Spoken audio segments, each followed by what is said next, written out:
Hello guys, আসসালামু আলাইকুম। আশা করছি আপনারা সকলে ভালো আছেন। আপনাদের সকলের দোয়ায় আমিও আলহামদুলিল্লাহ অনেক ভালো আছি।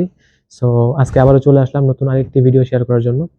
সো আজকের ভিডিওটা হচ্ছে আমি চায়নাতে কেন এসেছি এবং কিভাবে আসলাম আমি চায়নাতে, এই বিষয়ে কথা বলবো।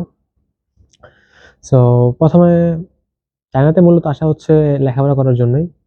ফ্যামিলির মানে বাবা মার ইচ্ছা যে তার ছেলে লেখাপড়া করবে, যার কারণেই আজকে এই পর্যন্ত দূর আসা, চায়নাতে আসা।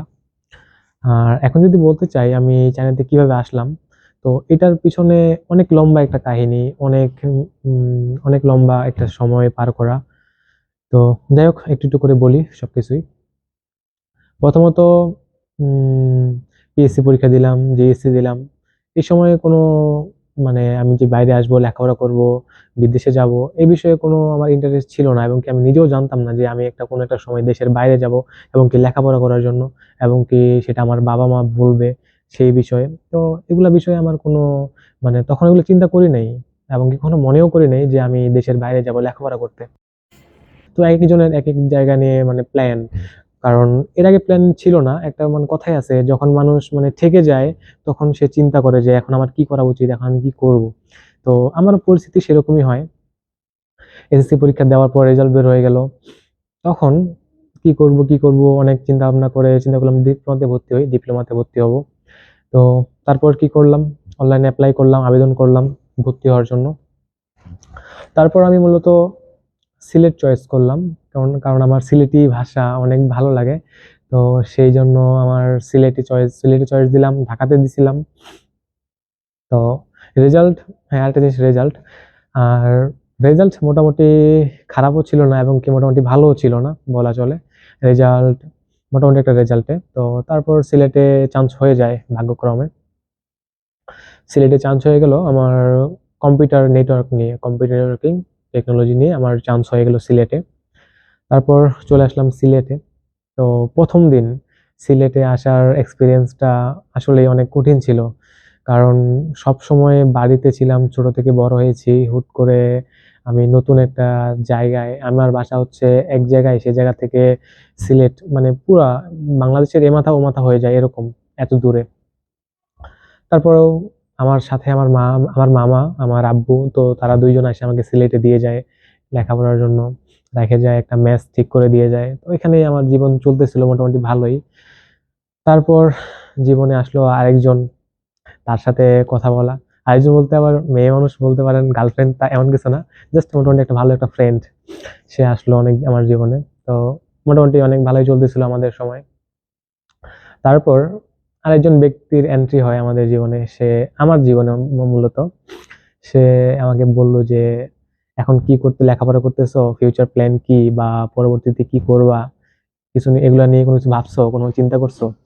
কারণ আমাদের জীবনটা এখন তুমি হয়তো ভাবতেছো যে জীবনে অনেক কিছু করতে পারবা, কি বাবার টাকা পয়সা আছে, কি জায়গা জমি আছে, এইসব অনেক কিছু থাকতে পারে, কিন্তু সেটা তো তোমার না, সেটা তোমার বাবার। তো তুমি কি করবা? তো সেদিন এই বিষয়গুলো আমার মাথায় আসলে মোটামুটি একটা ভালোভাবে আঘাত হেনা, যার কারণে আমি চিন্তা করলাম, রিয়েলাইজ করলাম যে না, আসলেই আমি বাংলাদেশ থেকে ডিপ্লোমা কমপ্লিট করে আমি তারপর কি করব। আমি যদি চাকরি করি, আমি কি কি চাকরি দিবে, আমি কত টাকা স্যালারি পাবো। তো এসব বিষয়ে অনেক চিন্তা ভাবনা করি। তো তারপর সেই ব্যক্তিটাই, আমি নাম বলতেছি না, তো সেই ব্যক্তিটাই আমাকে বলে, তুমি দেশের বাইরে চলে যাও, দেশের বাইরে ডিপ্লোমা করো, এতে তোমার ভালো হবে। কারণ তুমি যদি দেশের বাইরে ডিপ্লোমা করো, পরবর্তীতে বিএসসির জন্য, এমএসসির জন্য যখন পিএইচডি করবা, তো সেই ক্ষেত্রে তোমার অনেক কি বল দেশের বাইরে যখন ডিপ্লোমা করবা, সেই ক্ষেত্রে থেকে তুমি তখন মোটামুটি ভালো একটা সুযোগ সুবিধা পাবা, কারণ তুমি বাইরে থেকে লেখাপড়া করতেছো। তো এইসব বিষয়ে সো তখন এগুলা বিষয়ে চিন্তা ভাবনা করে ওনার কথাও শুনলাম, এবং কি আমার আরেকটা ফ্রেন্ড ছিল, সেও বললো যে না, চায়নাতে আসতে পারো, চায়না মোটামুটি ভালো, এখানে স্টাডি মোটামুটি ভালো, তো খারাপ না। তো তখন এগুলা বিষয়ে চিন্তা করে কি করলাম, মোটামুটি তখন সিলেটে আমার একটা সেমিস্টার শেষ, সেকেন্ড সেমিস্টার শুরু হয়ে গেছে, ফার্স্ট সেমিস্টার শেষ। তো তারপর অ্যাপ্লাই করলাম, এই চায়নাতে আসার জন্য পরিকল্পনা শুরু করলাম। তো মোটামুটি অনেক কিছুই, অনেক প্ল্যান, অনেক দীর্ঘ একটা লম্বা একটা সময় পার করছি। তো তখন আমার আর লেখাপড়া ভালো লাগতো না, মনে হইতো যে না, আমি আর লেখাপড়া করবো না, এখন চাকরি করব, কি টাকা ইনকাম করব, এরকম কিছু একটা মাথায় চিন্তা ভাবনা চলে আসে। তারপর চিন্তা করলাম যে না, যাই দেশের বাইরে যাই লেখাপড়া করি সেখানে। সো তারপরেই মোটামুটি ফার্স্ট সেমিস্টার পর আমি সিলেট থেকে ট্রান্সফার নিয়ে চলে আসি, এবং সেই ব্যক্তিটার কথা শুনেই, যে ব্যক্তিটা আমাকে বলছিল যে জীবনে ভালো কিছু করতে হবে, এবং কি বাংলাদেশে ডিপ্লোমা করে তুমি পরবর্তীতে কি করবা, তোমার ভবিষ্যৎ কি। তো এই বিষয়গুলো চিন্তা করে তখন সিলেট থেকে চলে আসা, এবং কি আজকে এই দেশের বাইরে আসা, এবং কি এখানে লেখাপড়া করা। তো আলহামদুলিল্লাহ অনেক মোটামুটি ভালোই আছি, এবং এখানকার লেখাপড়া সিস্টেম অনেক ভালো। সো আছি মোটামুটি 1.5 বছর 2 বছর হয়ে যাচ্ছে চায়নাতে আছি, লেখাপড়া করতেছি। আর বেশি দিন নেই, মোটামুটি আর কত, আরো 1-1.5 বছর আছে, তারপরে এখানকার লেখাপড়া শেষ।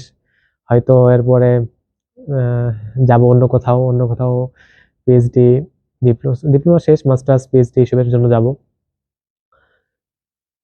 এটুকুই। সো গাইস, আজকের ভিডিওটি এই পর্যন্তই, আশা করছি আপনাদের সকলে ভালো লাগবে। আর আরেকটি কথা, যেটা আমি মানে ছোট থেকে দেখছি, আমার কথা খুব স্পিডে, মানে খুব স্পিড তাড়াতাড়ি বলে ফেলি। এবং আরেকটি কথা হচ্ছে, আমাদের এখানে খুব ঠান্ডা, বুঝছেন, বৃষ্টি পড়তেছে। আমার ঠান্ডা, সর্দি জ্বর হয়েছে, যার কারণে মানে ভয়েস অনেক, মানে কি বলবো, অন্যরকম হয়ে গেছে ভয়েস। তো যাই হোক, আপনারা বিষয়টা মানিয়ে নিয়ে ভিডিওটি দেখবেন, হয়তো আপনাদের ভালো লাগবে। সো এখানেই শেষ, আর আবারও দেখা হবে নতুন কোনো ভিডিওতে। সেই পর্যন্ত সকলে ভালো থাকেন। আল্লাহ হাফেজ, আসসালামু আলাইকুম।